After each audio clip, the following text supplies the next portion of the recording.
What is good, my people? Welcome back to the channel. Welcome back to another video talking about transfers. The topic of discussion today is going to be Amadou Onana along with a few other things, but as usual, before we get into it, make sure you smash the likes, you comment, you subscribe, you share the video, all that good stuff. And another reminder, by the way, 21 subscribers away from that 50 subscriber goal that I'm trying to get before the start of next season, so that I can of course do live streams. So make sure you guys help me get that, and I've got plenty of content planned for you guys once I can get the live streams going. Now, Amadou Onana, I believe that's what his name is anyway. I don't really, to be fair, it is what it is, and you know who I'm talking about, the Everton CDM. Now, my opinion on the player is pretty similar, to be honest. How I described Sesko in terms of his role in the team is how I would describe how I feel about Onana.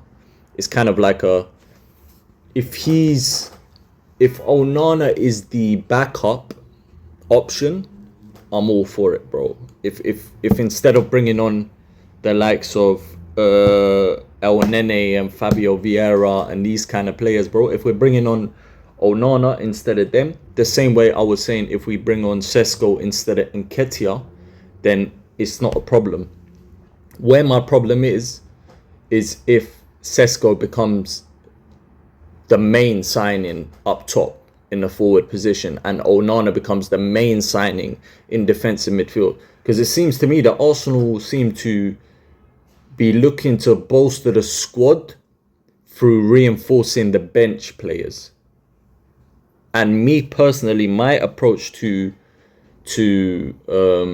bolstering the squad, like my argument to it would be, why not go sign first team quality players, and then the first team player that is there currently would be benched, and therefore push out the bench player who could then get sold, and that previous first team player is the improvement to the squad. Do you see where I'm coming from? So for example, if we was to sign a player up front that would push Havertz to become the backup, then it would be more ideal than signing Sesko, who's a backup to Havertz, because then that enables your bench to be stronger just naturally, because you're replacing your first team players. So that's kind of how I see it. I'm not against Onana. I'm not against the signing. He is Premier League proven, which is good. So we know he's not going to take too much time to adjust to the league and adjust to the pace. It's just going to be a case of adjusting to how we play. So that's always a good thing. I'm not too sure on his age, to be honest. I should have done a bit more research on his age. I know that the profile of the player is quite good. Obviously, he's a hard tackling. If you want like a bit of steel in the midfield, even if you're winning a game, say late on in the game, we're 2-1 up, 1-0 up, and we're trying to close the game out, it would be a better option to bring on an Onana beside a Declan Rice. And then you can kind of have the two locking it off, as opposed to bringing on a Vieira or a Smith Rowe or a, I don't know, El Nene, or possibly even Jorginho. Some might argue he's better than Jorginho defensively. Obviously, Jorginho has the passing on him, but from a defensive standpoint, tackling, interceptions, physicality, aerial ability, all these things, I think Onana comes out on top. So I guess he would be a good addition to the squad. Very attainable. I feel like we can get that signing done. So yeah, not against it, but not like going crazy over it. Like, it's not something that people are not going to get Onana on the back of their Arsenal kits, the brand new Arsenal kits. Let's be real. So yeah, it's not mega signing, but I mean, if you get him, I'm not against it. If you don't get him, whatever. Like, I'm not going to sit here and pretend that Onana is some amazing, like I've always wanted him at the club just because he's linked to Arsenal. Now we're hearing that moving on to other news, we're also hearing that Sesko, the update on him is we're due to find his decision out as to what the player wants to do within the coming days or week or so. So let's find out what happens there. I've already shared my thoughts on the whole Sesko thing, and like I just touched on, backup okay, replacement for Nketiah yes, replacement as our main number 9. Like, go get me a Osimhen, bro. Go get me a Osimhen. If you can't get me Isaac, for me it's Osimhen. And the reason I say that, which people don't seem to understand, is because look at it this way, right? If it's not Isaac, we're taking a risk. Agreed? Like, everyone can agree that if it's not Isaac, whether it's Osimhen, whether it's Sesko, whether it's Gyökeres, whether it's whoever it is, yeah? Whoever, we're going to be taking a risk if it's not Isaac. Because Isaac's the only Premier League proven player with the right profile that we know will bang, yeah? The rest of them are all some form of risk. Now, people will then argue who's the better risk to take. Now, my view, when you're taking a risk, you need to take a more calculated risk based off statistics and based off facts. So for me, if you look at Sesko's goal scoring record, you look at his experience, you look at Gyökeres' goal scoring record and experience, you look at Osimhen's goal scoring record and experience, and all three of them are at a decent age. Like, Osimhen is not old, by the way. Like, he's not an old player. He's coming in towards his prime years. Now, the difference between Osimhen and the other two, for me, number one, experience at top level. For me, Osimhen has played at the top level. He's won a Serie A. It was not too long ago that people were all ranting and raving about Osimhen. So 1 year on, in a poor Napoli team where he still bagged 15 goals, I don't understand what changed so many people's opinions, to be honest. So that's one. For me, he's got more experience and he's a winner. So his mentality is better. Number two, for me, Victor Osimhen is more prolific, because we've seen it over a longer time frame. So we can statistically show, it statistically shows that Osimhen has bagged more. Yes, you can say he's played longer. Yes, you can say he's had a longer career. Of course he's had a longer career. Of course he's older. He's like I mentioned, he's more experienced, so you'd expect him to. But just that fact alone, for me, the situation Arsenal is in, we need someone to come in now. We don't need someone for the future. We need someone now. We were 2 points away from City. So we need someone to just get us that 20 goals, that 25 goals up front. And I would bet more on Osimhen getting us that than a Sesko or a Gyökeres, for example. So for me, that's another factor. Now, what people will say is they'll say the price tag is not worth it. Bro, it's not your P, bro. It's not your money. It is not your money. It is not my money.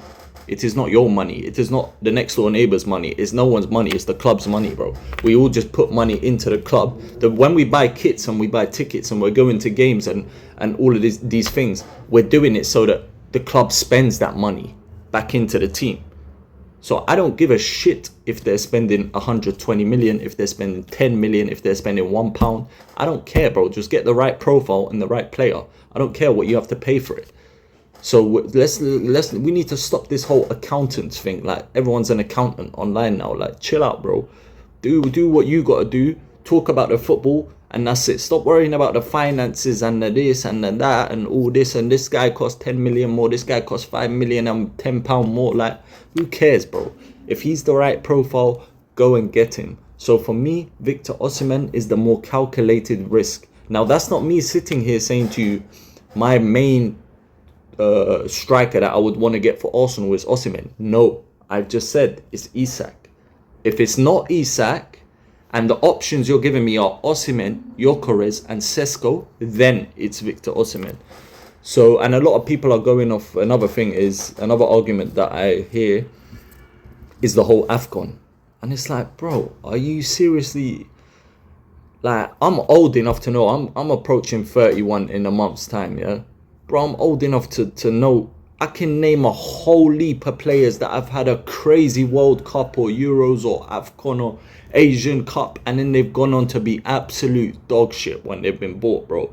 One of the most recent examples who was a big money transfer was James Rodriguez, bro. James Rodriguez came off that World Cup where he scored that screamer, that volley that he scored. And then there was all this hype about him. I think he went for 70 million, and this was like a few years ago or something. Like, what happened to him, bro?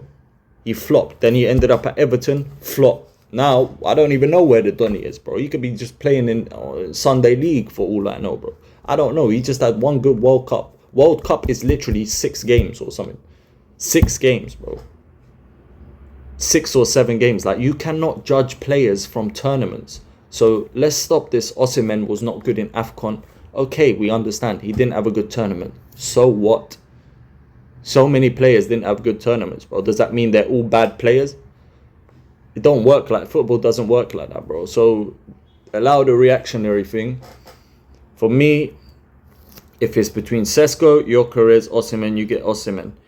Onana, okay, as a backup, but you still need to get a main midfielder. You still need to go out there and get me a Guimaraes or something like that. Like, you just... The club have to.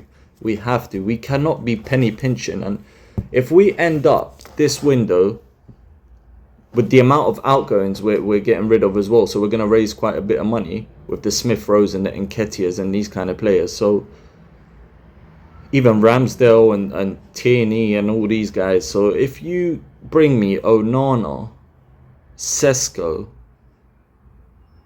and you expect me to sit there and say this window's been successful and we've done enough to bridge the gap between us and City, like, what are we doing here, bro?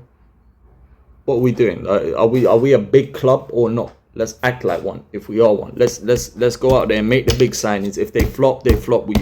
We ship them on, bro, when we can. That's it. Let's just deal with the situation at hand, bro. Let's stop trying to... I've had enough of planning for 10 years time, bro. I ain't got time for this shit. I'm not trying to sit here and wait for a player to get good at 30. And we're buying him for the future. We've got enough future players, bro. Our whole team is young. We don't need youngsters anymore. We're good. We need players to come in and do the job now. So if we get an Onana and we get a Sesko, let's make sure we get a number 1 as well. Let's make sure we get that bad boy midfielder in. If we bring Onana, bring me a Guimaraes as well. Then I'm very happy, bro. I'm very happy. Onana as a backup, and then you're looking at a Bruno, Odegaard and Rice midfield, gassed. Then the levels are through the roof, bro. But if you're sitting there telling me Onana is the only midfielder, then we got problems, bro. So yeah, man, let's just wait and see what happens. I'm not gonna cover the whole Man City. We all know what's going on with them. They just basically admitted that they're guilty. To be honest, in my eyes, like, you don't try to change a rule unless you've broken that rule. Like, why are you trying to change it, bro? What's going on? I don't understand. But yeah, man, hopefully they get relegated. But big up you guys, man. Make sure you smash the likes. You drop your comments below. I want to hear all your thoughts as well on the transfer news and the outgoings and incomings and all these things. And let me know also what type of content you want me to drop. If you have any suggestions, share the video out as well, because we are only 21 subscribers away from that 50 subscriber goal. So let's make sure that we make that happen before the new season, guys. I want to drop live streams for the new season, so let's make sure we get that done, man. Big up yourselves and have a blessed day.